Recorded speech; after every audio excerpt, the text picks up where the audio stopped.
श्री शिव महापुराण. श्री शिवपुराण महात्म्य. अदग्रंथ प्रारंभ. अध्याय 3. बिदुंगा आणि चंचुला. श्री गणेशाय नमः. सूत म्हणाले, शौनकजी, तुम्ही शिव भक्तांमध्ये अग्रगण्य आहात, वेदवत्या ऋषींमध्ये श्रेष्ठ आहात, म्हणून मी तुम्हाला एक गोपनीय कथा सांगतो. पूर्वी समुद्र किनाऱ्यावरील प्रदेशात वाष्कल नावाचे एक गाव होते. तेथील ब्राह्मण वैदिक धर्मानुसार आचरण करत नसत. ते सर्वच्या सर्व दुष्ट, विषयासक्त व पापाचरण करणारे होते. त्यांचा देवावर व भाग्यावर अजिबात विश्वास नव्हता. ते कुटील वृत्तीचे होते. ते शेती करत असत, विविध शस्त्रे बाळगत असत. व्यभिचार करताना त्यांना काहीच वाटत नसे. ज्ञान, वैराग्य, सदधर्माचे पालन हाच परम पुरुषार्थ आहे.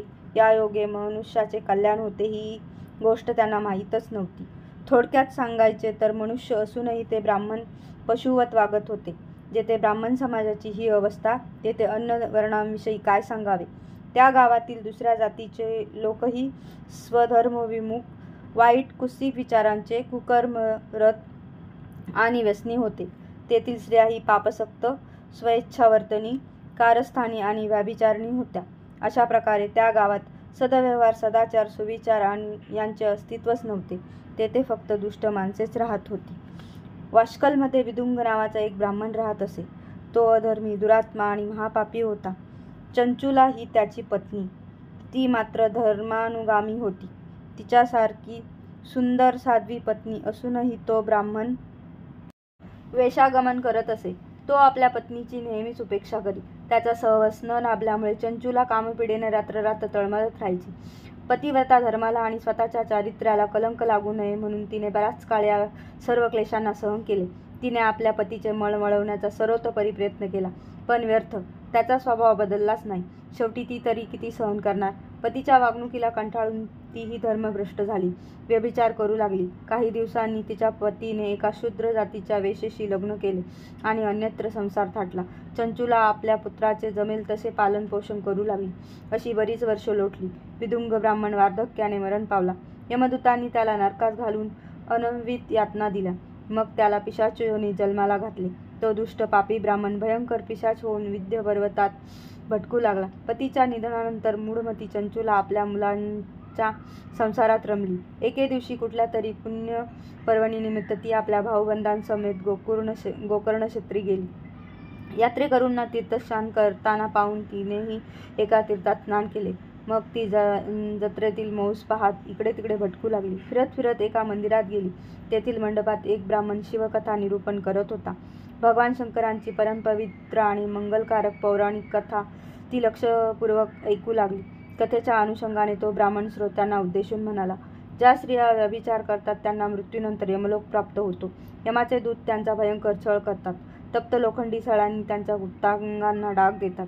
त्यांना तप्त लोखंडी पुरुष मूर्तींना आलिंगन द्यायला लावतात. तेव्हा ते जीवात्मे भयंकर किंचाळतात, आम्हाला या यातना सहन होत नाहीत, आम्ही व्यभिचार करणार नाही, आम्हाला सोडा, असे वारंवार ओरडून सांगतात. पण यमदूतांना त्यांची दया येत नाही. तेथील नियम देव, ऋषी, मनुष्य अशा सर्वांना समान बंधनकारक आहेत. तेथे कोणालाही सूट नाही. प्रत्येकाला आपल्या दुष्कर्माचे फळ भोगावेच लागते.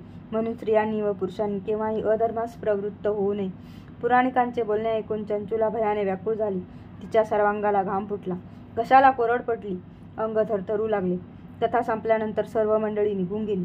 चंचुला पुराणिकासमोर गेली.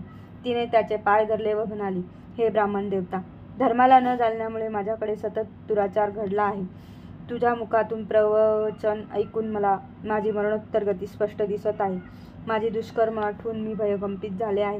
माझ्या मनात संसाराविषयी अनासक्ती निर्माण झाली आहे. मी पापिने आहे, मूढ आहे. माझी निंदा करावी तेवढी थोडीच. माझा धिक्कार असो. वाईट विषयांच्या मागे लागून मी धर्मभ्रष्ट झाले. हाय रे दुर्दैवा, आता माझी दुर्गती कोणीही टाळू शकत नाही. नरक यातना भोगत असताना कोणता बुद्धिमान पुरुष मला साथ देईल. मृत्यूसमयी मला नेण्यासाठी आलेल्या भयंकर यमदूतांना मी पाहू शकेन काय? मी त्यांच्या समोर धैर्याने जाऊ शकेन काय? नरकात माझ्या शरीराचे तुकडे तुकडे करण्यात येतील. मला दुःखद यातना देण्यात येतील. त्या मी कशा सहन करणार? पापाचरण केल्यामुळे मी डुबणार, नष्ट होणार, मारली जाणार, जळून जाणार. हे ब्राह्मणा, दुष्कर्माच्या परिणामांचा विचार करून माझे हृदय दुःखाने फुटून जात आहे. आता मी काय करू? कोणाला शरण जाऊ? मला माझ्या कुकर्माचा पश्चाताप होत आहे. मी तुझे पाय धरले आहेत. आता तूच माझी माता, तूच माझा पिता.